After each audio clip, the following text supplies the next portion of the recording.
મારું નામ છે ધારા ત્રિવેદી। આજે આપણે બનાવશું મેથીયા મરચાં। તો આપણે આ રીતે મરચાં સમારી લીધા છે, થોડા કદકતરા લાલ લીધા છે। અત્યારે શિયાળામાં આવા મરચાં ખૂબ જ સરસ લાગે છે, એકદમ કડક છે અને તીખા હોય છે, એટલે આના બી અને રગ કાઢી લીધી છે। તો સૌથી પહેલાં આપણે આમાં નમક અને હળદર ચડાવી દઈશું, જેથી અંદર ચડી જાય હળદર અને કલર પણ ખૂબ જ સરસ આવશે આનો। 1 ચમચી હળદર, હળદરનું પ્રમાણ વધારે લેવાનું, જેથી મરચાં સરસ લાગે છે। હવે આપણે આને સરસ રીતે હલાવી દઈશું। હવે આપણે આ મેથીના કુરિયા સાફ કરીને લીધા છે, લગભગ 200 ગ્રામ જેટલા છે। અને આ એક હલવાઈમાં આપણે તેલ ગરમ કરશું। આજે 2 પાવડા જેટલું આપણે તેલ લીધું છે, ગેસ ઉપર ગરમ કરશું। તેલ સરસ રીતે ગરમ થઈ ગયું છે, આપણે આમાં હિંગ નાખશું।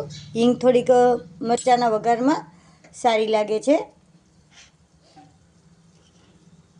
હવે આપણે આની અંદર આપણા કુરિયા છે આપણે તૈયાર કર્યા છે, ગેસ બંધ કરી અને પછી આપણે એમાં એડ કરવાના છે।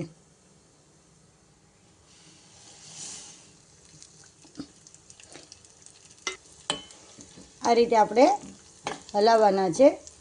હવે આપણો મસાલો ઠરી જાય પછી આપણે આની અંદર મરચાં એડ કરવાના છે। આ રીતે આપણે હવે આને ઠરવા દઈશું। અને જો આપણે સ્ટોર કરવા હોય મરચાંને, તો આમાં વરિયાળી છે, મરી છે, ઘણું બધું તમે નાખી શકો છો। અમને વરિયાળીનો ટેસ્ટ થોડોક પસંદ નથી, એટલે મેં વરિયાળી એડ કરી નથી અને ચાલુ ખાવા માટે 2-4 દિવસ હાલે એ રીતે જ બનાવ્યા છે। મસાલો એકદમ ઠરી ગયો છે, હવે આપણે મરચાંમાં એડ કરી દઈશું આ રીતે। પછી આપણે આમાં લીંબુ પણ એડ કરવાનું છે। ચમચીની મદદથી આપણે મરચાંમાં મસાલો મિક્સ કરી દેવાનો છે। ખૂબ જ સરસ લાગે છે। મેથીના થેપલા આપણે કરીએ ને, શિયાળામાં ખૂબ મજા આવે છે। થેપલા સાથે આપણે મરચાં આ ખાવામાં મજા આવે છે। અને મેથીના મરચાં આપણને નડતા પણ નથી। રાઈના હોય તો થોડાક આપણને આંખોને એને થોડુંક નુકસાન કરે, પણ મેથીવાળા મરચાં નુકસાન પણ નથી કરતા।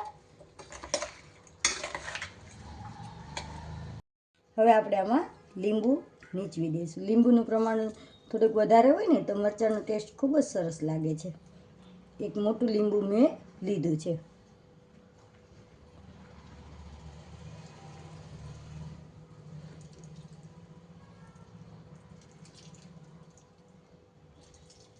હવે આપણે કલર માટે ઉપરથી પણ થોડીક હળદર એડ કરશું।